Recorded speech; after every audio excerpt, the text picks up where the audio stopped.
Arben Krasniqi arrived in Liverpool with nothing but a backpack and a plan, and within a few years, the city's underworld would never be the same again. Ilir Dervishi never appeared in police records, never showed his face on the streets, yet his decisions quietly controlled millions moving through Liverpool's docks. Besnik Hoxha looked like an ordinary worker by day, but by night he became a key link in a network that would choke out every local gang in the city. Marco Selimi was never seen using violence, yet entire criminal empires collapsed the moment he cut off their supply. Iran Lika understood one simple truth before anyone else did. Liverpool didn't need to be conquered with fear. It needed to be owned with silence. By the time authorities started noticing these names, Liverpool was already under new control, and the takeover had happened without a single warning shot. Liverpool had always been a city of movement and change. Its docks, stretching along the Mersey, had seen centuries of ships arriving with goods from across the world. The streets were filled with workers, traders, and immigrants, all seeking a place to earn a living. Crime had long existed in the city, but it was familiar, predictable, and contained. Local gangs controlled their territories, knew the rhythm of the streets, and operated in a way that was almost traditional. Most people understood the boundaries, who ran which neighborhood, which docks were dangerous, and which areas were relatively safe. It was a rough city, but it had rules that everyone understood. In the early 2000s, those rules began to shift, slowly at first, almost imperceptibly. Police officers patrolling the docks noticed unfamiliar faces, men who did not belong to any of the known groups. They carried themselves differently, blending into the shadows, avoiding attention, and rarely interacting with the established gangs. These were young, clean-cut men, often dressed neatly, appearing to work legitimate jobs. They rented cheap apartments, lived quietly, and seemed uninterested in street-level conflicts. At first, law enforcement assumed they were temporary workers or immigrants struggling to survive in a foreign city. But the newcomers were not just ordinary workers. They were scouts, observers, and strategists. They studied the patterns of the city, learning which neighborhoods were controlled by whom, how shipments moved through the port, and which businesses could be leveraged for criminal purposes. Unlike the existing gangs, they did not rush into violence or brazen attacks. Their approach was patient and calculated. They were invisible in plain sight, watching the city's pulse and mapping its weaknesses. The docks became their first point of entry. Liverpool's port was one of the busiest in Europe, a gateway to the continent and a hub for legal trade. It was also a loophole for those willing to exploit it.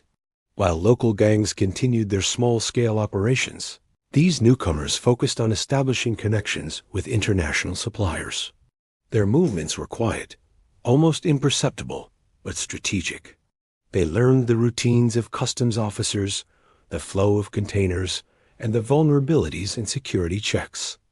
Every trip to the port, every interaction with dock workers, was a step toward building an invisible network. As months passed, subtle changes began to appear across the city. Some warehouses quietly changed hands, now under the control of new tenants who paid cash and avoided official paperwork. Small businesses in less visible parts of Liverpool started to act as intermediaries, their true purpose hidden behind legitimate services. Local law enforcement noticed patterns, but could not yet grasp their significance. There were no violent confrontations, no turf wars. The newcomers did not need them. They were learning, positioning, and growing, setting the foundation for a grip that would eventually extend over the entire city. By the time anyone realized the scale of the operation, it was already too late to trace the origins. Liverpool, a city known for its resilience and rough edges, was about to face a new kind of criminal force, one that thrived on patience, intelligence, and silence. This was the beginning of a quiet takeover, a chapter in the city's history that would unfold in shadows before erupting into the headlines years later. The city's old rules were about to be rewritten, and no one truly knew how far the change would reach. The Albanian gangs did not announce their arrival with violence or threats. Instead, they arrived quietly, blending into the city like shadows.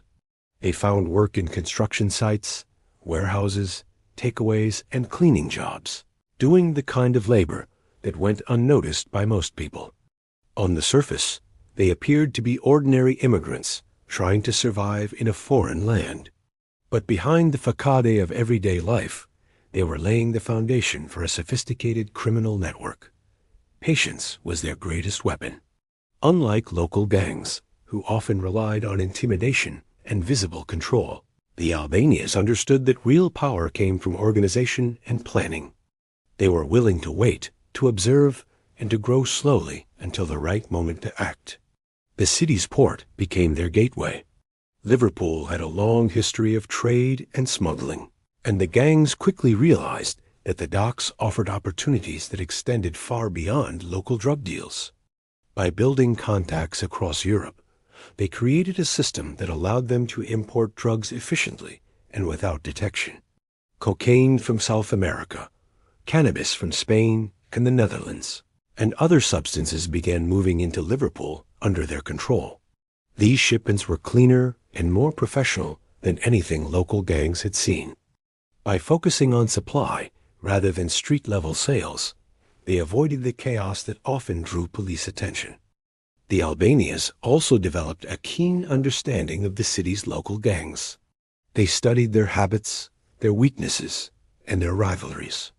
Instead of confronting them directly, they offered better deals and stronger products.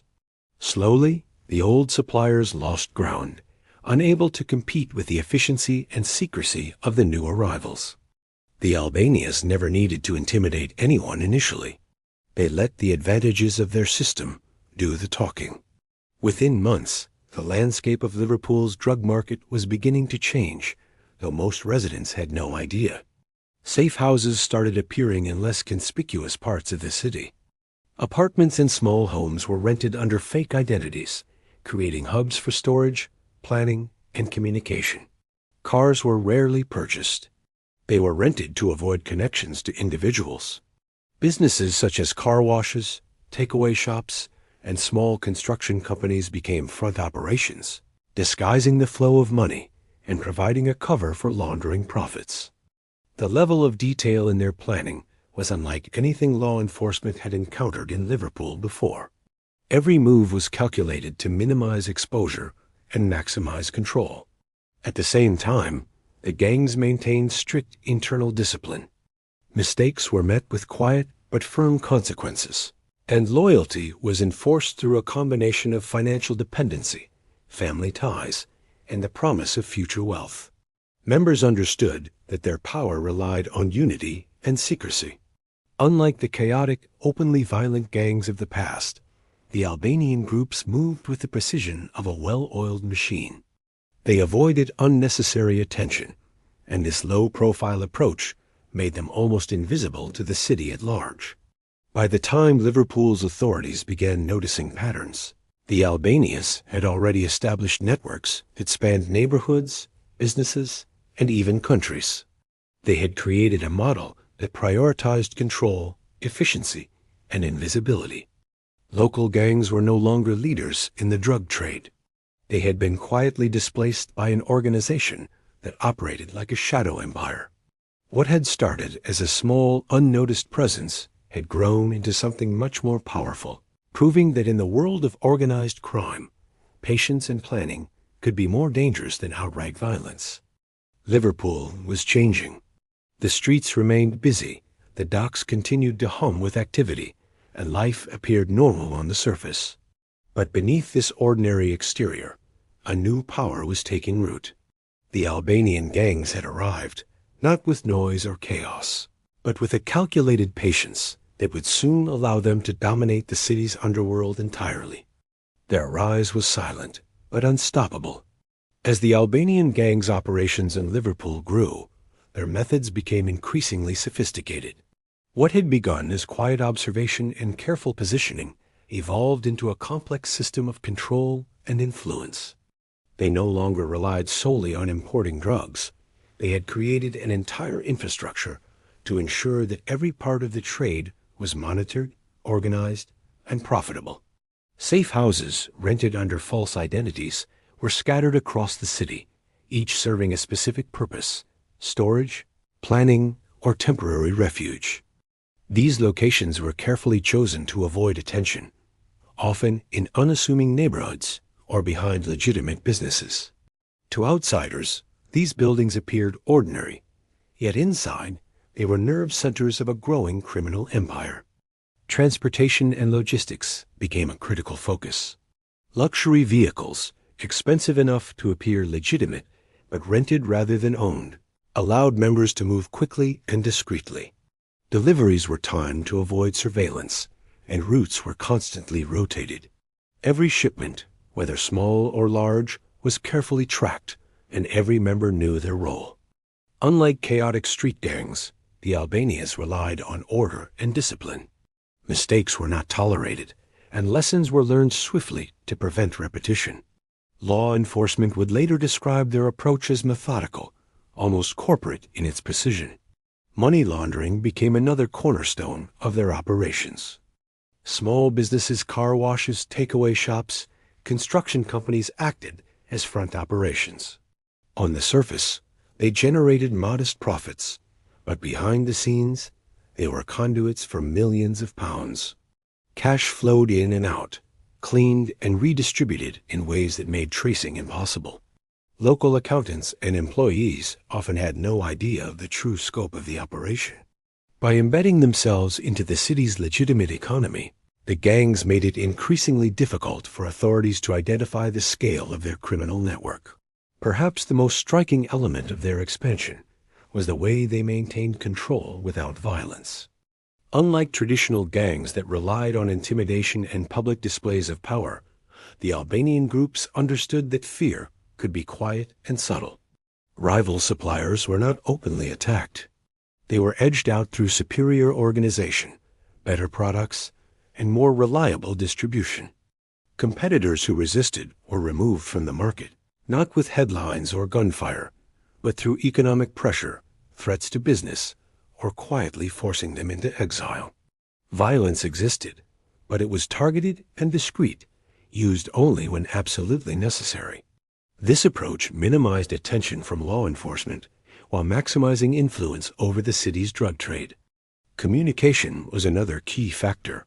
Phones, encrypted messages, and coded language ensured that plans were executed without interception.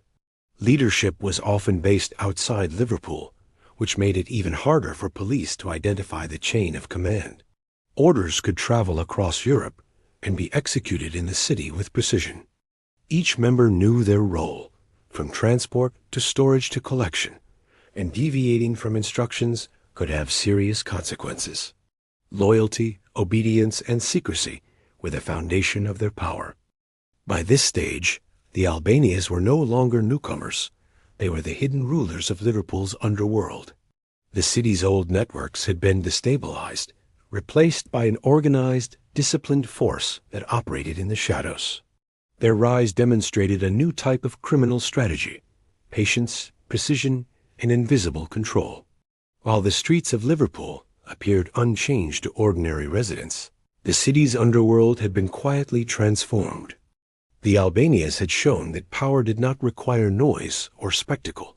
It required careful planning, strict rules, and the ability to stay unseen until the moment was right. Their influence was growing, and by the time anyone fully understood it, they had already become a force that was nearly impossible to stop. By the time the Albanian gangs had established their systems, the first visible cracks began to appear in Liverpool's existing criminal networks. Local dealers, long accustomed to controlling the city's drug trade, started vanishing. Some disappeared overnight, leaving empty apartments and abandoned shops. Others were quietly forced out of business, unable to match the efficiency and pricing of the new arrivals. At first, police and rival gangs assumed these were ordinary disputes or internal conflicts, nothing that required a broader investigation. But as the pattern repeated across neighborhoods, a clearer picture began to emerge. A new power was taking control, and it was doing so without the chaos that usually accompanies such shifts. The Albanian gangs had perfected a strategy that relied on precision rather than intimidation. They didn't need gunfights on street corners or public displays of power. Instead, they offered better deals to distributors and suppliers. Their products were higher quality, their deliveries more reliable, and their payments punctual. Those who chose to resist found themselves isolated, cut off from the networks they had depended on for years. Money, the most essential tool in the underworld, became a weapon. Without cash flow, local gangs could not operate. Shops closed, dealers fled, and long-established networks crumbled silently, leaving room for the Albanians to step in. The scale of the operation soon became apparent. Entire supply chains were replaced in a matter of months. Where once the city had been fragmented among local gangs, it now operated under a single disciplined network. Observers were struck not only by the speed of the transformation, but by the lack of violence. The Albanians maintained control by being smarter, faster, and more organized, not by terrifying the city into submission. This approach minimized police attention and allowed them to expand quickly, almost invisibly. At the same time, the gangs were using psychological tactics to solidify their power. Fear was subtle but pervasive. Stories circulated quietly among local criminals about sudden disappearances, unexplained bankruptcies, and rivals who mysteriously vanished from the city. The lesson was clear: resistance was dangerous, and cooperation was far safer. These silent warnings created a culture of compliance. Many former gang leaders chose to step aside voluntarily rather than risk losing everything. This method of control, invisible but effective, allowed the Albanian groups to dominate without unnecessary bloodshed. Law enforcement faced immense challenges during this period. Arrests of low-level operatives revealed only small fragments of the organization. The leadership remained largely unseen, issuing orders from outside Liverpool, often in another country entirely. Tracking shipments, tracing finances, and understanding the full scope of the network required resources and expertise that the police were only beginning to develop. Meanwhile, the city itself continued to appear normal. Streets were busy, shops operated as usual, and the port moved shipments without disruption. The contrast between the ordinary surface and the hidden criminal structure beneath made the scale of the gang's control almost invisible to casual observers. By the end of this phase, it was undeniable. The Albanian gangs had transformed Liverpool's underworld. They had not merely survived in a foreign city, they had conquered it quietly and efficiently. They had removed rivals, taken control of distribution, and established networks that were nearly impossible to penetrate. What had begun as patience and observation had evolved into dominance. The city had changed, and its old criminal order had been replaced by an invisible force that would dictate Liverpool's underworld for years to come. The Albanians had proven that power in organized crime was not always about violence. Sometimes it was about strategy, patience, and the ability to act while everyone else watched without seeing. Behind the scenes, the Albanian gang's grip on Liverpool became more sophisticated and unyielding. By this stage, their operations were not just about controlling the drug trade, they were about controlling the people within it. Loyalty and discipline became the backbone of their success. Members were carefully vetted before being allowed into the organization. Family ties, financial dependency, and mutual interests were used to secure obedience, and each individual knew that deviation from the rules could have serious consequences. Mistakes were rarely punished with public displays of violence. Instead, they were corrected quietly but decisively, often in ways that reinforced fear and compliance without drawing attention. This invisible control allowed the gangs to maintain a stable network even as they expanded rapidly. The structure of the Albanian network was unlike anything Liverpool had seen before. Leadership was decentralized, yet tightly coordinated. Orders often came from outside the city, even from other countries in Europe, making it nearly impossible for law enforcement to identify the chain of command. Instructions were delivered through encrypted messages and coded language, ensuring that even if communications were intercepted, the full picture would remain hidden. Members carried out their roles with precision, from transport and storage to distribution and collection. Each operation was carefully timed and executed, leaving no room for error. Unlike chaotic street gangs, which relied on visibility and intimidation, the Albanians relied on order and efficiency, creating a system that functioned like a silent machine. Money laundering became increasingly complex and critical to their dominance. Profits from drug sales were funneled through legitimate businesses, including car washes, takeaways, construction companies, and small retail shops. On the surface, these businesses appeared ordinary, providing modest income for employees and serving local communities. Behind the scenes, they moved millions of pounds, cleaning illicit earnings and reinvesting them into the network. The sophistication of these operations made tracing financial flows extremely difficult, frustrating law enforcement efforts. This financial strength reinforced the gang's power, as they could offer better prices, superior products, and more reliable transactions than any rival group. At the same time, the Albanian gangs maintained their influence through subtle psychological tactics. Fear was ever present but quiet. Rumors circulated about rivals who had disappeared, debts that had mysteriously doubled, and sudden bankruptcies. These stories served as warnings, reminding anyone considering resistance that defiance came at a price. Compliance became a survival strategy for those operating within the city's criminal networks. Former gang leaders often chose to step aside voluntarily, recognizing that cooperation with the Albanians was safer than opposition. By the time some realized the extent of the control, it was already too late to fight back. Law enforcement struggled to keep up. Arrests of low-level operatives revealed only fragments of the organization, while the true leaders remained elusive.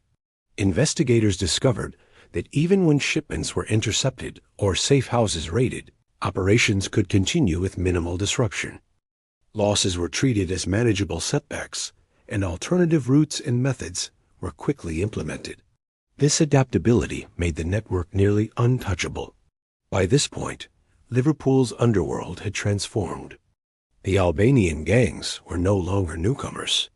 They were the hidden rulers, enforcing control without chaos, dictating the flow of the city's criminal economy, and remaining largely invisible to the public. Their success demonstrated that true power in organized crime did not rely solely on violence. It relied on organization, discipline, and the ability to operate silently, efficiently, and relentlessly. The city had changed, and the rules had been rewritten. The turning point in Liverpool came unexpectedly, and it was a moment that revealed both the scale and sophistication of the Albanian gangs. A major shipment, one that was supposed to pass quietly through the port, was intercepted by law enforcement. At first, authorities believed it was a routine seizure, a lucky break in the ongoing battle against drugs. But as investigators dug deeper, the significance of the operation became clear. Inside the shipment were not just drugs. There were documents, encrypted devices, and financial records that outlined a sprawling criminal network. Suddenly, the city's underworld was no longer invisible. The evidence revealed connections that spanned multiple countries, linking Liverpool directly to suppliers and operatives across Europe. Investigators began to map out the flow of drugs, money, and personnel, realizing that the Albanian gangs were not local troublemakers. They were part of a continental operation that had been running quietly for years. For the first time, law enforcement could see the structure, the hierarchy, and the level of planning that had allowed the network to operate almost undetected. Safe houses, front businesses, and distribution routes were all part of a system designed for efficiency and secrecy. Despite this breakthrough, the gangs demonstrated just how adaptable and resilient they had become. Within weeks of the seizure, operations continued as if nothing had happened. New supply lines were established, often faster and more efficient than the ones that had been intercepted. Members adapted to law enforcement pressure quickly, changing routines, switching locations, and implementing contingency plans that had clearly been prepared in advance. Every setback was treated as a minor inconvenience, a cost of doing business rather than a threat to the organization's survival. This adaptability was perhaps the most striking aspect of the Albanian network. Where other criminal groups might panic or react chaotically after a major loss, the Albanians operated with precision and foresight. Arrests, seizures, and raids were anticipated risks, and the leadership had systems in place to ensure continuity. Orders continued to flow from outside the city, and operations were carried out with the same efficiency as before. This level of planning and discipline made the gangs nearly untouchable, leaving law enforcement struggling to keep pace. At the same time, the public began to notice subtle changes in Liverpool. Stories of vanished suppliers and sudden business closures gained traction. Yet the gang's presence remained largely hidden from the average resident. Streets continued to bustle, shops operated normally, and life appeared ordinary. The contrast between the visible calm and the hidden criminal activity was startling. The city had become a stage where a quiet, highly organized network controlled events from the shadows, leaving most people unaware of the forces shaping their surroundings. For investigators, the shipment interception was both a victory and a revelation. It confirmed suspicions, provided crucial intelligence, and highlighted vulnerabilities in the network. But it also underscored the sophistication of the Albanian gangs and the difficulty of dismantling an organization built on planning, discipline, and adaptability. The seizure marked a turning point, not because it stopped operations, but because it exposed the depth of the problem. Liverpool had faced organized crime before, but nothing on this scale had existed. The city now realized that the true challenge was not merely arresting individuals. It was confronting an entire system designed to endure, adapt, and thrive, no matter the obstacles. As the story of the Albanian gang's rise in Liverpool became more visible, public awareness of the city's underworld began to grow. High-profile raids and arrests started making headlines, shocking ordinary residents who had never imagined the depth of the criminal operations happening around them. Businesses once thought legitimate were exposed as fronts for money laundering, and quiet houses in residential neighborhoods were revealed as storage points for drugs and cash. The city began to realize that what had appeared as isolated criminal activity was, in fact, a highly organized network controlling large portions of the drug trade. Yet despite this exposure, one of the most alarming aspects remained. The violence was minimal. The gang's power came from precision and strategy, not chaos. The media coverage painted a picture of fear and intrigue, highlighting the meticulous planning behind the operations. Law enforcement shared glimpses of the encrypted communication systems, the safe houses, and the intricate financial flows. Every discovery seemed to reveal another layer of sophistication. People began to understand that this was not a typical street gang. It was a network functioning like a shadow corporation, with clear hierarchies, roles, and rules. Liverpool, known for its resilience and close-knit communities, suddenly felt the presence of a force that operated largely unseen, but with immense control. The psychological impact on the city was significant. Ordinary citizens became wary, realizing that the gangs could be operating anywhere, in a local takeaway, a small construction business, or even a neighbor's home. Rumors of disappearances, bankruptcies, and sudden relocations created an atmosphere of subtle fear. People understood that opposition to the gangs was dangerous, even if violence was rarely overt. Compliance and silence had become survival strategies, and the old codes of street-level loyalty were no longer reliable. Those who tried to investigate or confront the network on their own often found themselves powerless against the scale and organization of the Albanians. For law enforcement, the challenge had evolved. Early successes, such as arrests or confiscations, revealed only fragments of the network. Leaders remained outside Liverpool, often in other European countries, coordinating operations with precision. The decentralized yet disciplined structure of the gangs made it almost impossible to disrupt the system through traditional methods. Police learned that even after a major seizure or raid, operations would resume quickly, routes would shift, and supply lines would adapt. The organization had contingency plans for almost every scenario, demonstrating a level of foresight far beyond local criminal networks. The combination of subtle fear, operational efficiency, and invisibility made the Albanian gangs an almost untouchable force. Their rise showed that dominance in organized crime did not require public displays of violence or chaos. Instead, it relied on meticulous planning, discipline, and psychological control. By the time the public and authorities fully understood the scope of the operations, the Albanians had already secured their influence across the city. Liverpool's underworld had changed permanently. What had once been a fragmented network of local gangs now operated under a hidden, highly organized system that controlled supply, distribution, and finances. The Albanians demonstrated that true power could be quiet, precise, and strategic. Violence was not the measure of control. Organization and foresight were. The city learned a hard lesson. The most dangerous forces are often the ones that move silently, unnoticed, shaping the world around them without leaving a visible mark. The shadow of this control remained, a reminder that Liverpool had entered a new era of criminal sophistication. Today, the story of the Albanian gangs in Liverpool is far from finished. The city has seen arrests, high-profile raids, and media coverage exposing parts of the network, yet the system they built continues to operate. Leadership is fluid. When one figure is removed, another steps in, ensuring continuity. Supply routes adapt, safe houses relocate, and businesses continue to function as fronts for laundering money. The gangs have proven that resilience is as critical as power.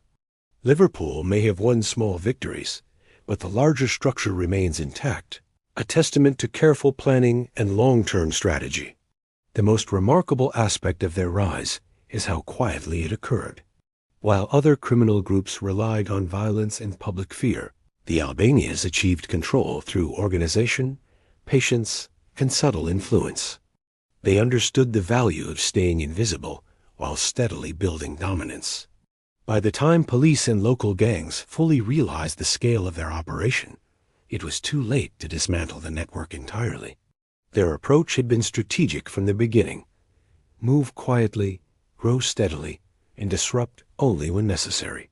The city as underworld had been rewritten in ways that were almost imperceptible to those outside the network. Liverpool today reflects this hidden reality. Ordinary streets and neighborhoods give no hint of the complex criminal networks operating within them. Businesses, homes, and warehouses continue to function as part of the system, generating profits that are reinvested into operations, strengthening the gang's hold on the city. Law enforcement faces ongoing challenges. Even with intelligence, arrests, and international cooperation, dismantling a network that spans countries and operates with such precision is nearly impossible. Each raid or seizure is a temporary setback rather than a definitive blow. The gangs have contingency plans, alternate supply lines, and loyal members ready to step in at a moment's notice. The psychological impact on Liverpool's residents and local criminal networks cannot be overstated. The Albania's quiet dominance created an atmosphere where fear was subtle but omnipresent. Rivals learned quickly that direct confrontation was futile, and compliance often became the safer choice. Ordinary citizens, meanwhile, began to understand that danger could exist behind any door, in any business, or on any street. The gang's ability to operate largely unseen while still controlling the city, as criminal economy demonstrated a level of sophistication and strategy rarely encountered before. The Albanian gang's story is also a lesson in the evolution of organized crime. They proved that power does not always require public spectacle or violence. It can come from planning, patience, and the ability to adapt.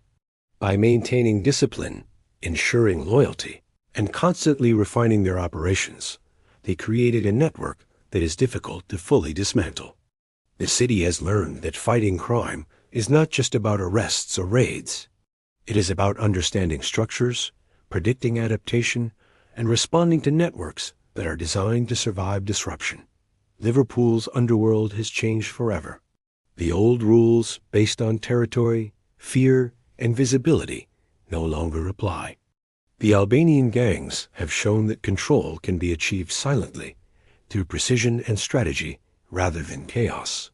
The city continues to resist, but the shadow of the network remains.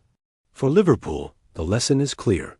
The most dangerous criminals are often the ones who move quietly, plan meticulously, and operate in ways that leave almost no trace. Their influence is invisible, yet undeniable, and the city's struggle against them is ongoing. The Albanian rise in Liverpool is a story of power, patience, and a quiet domination that reshaped the city forever.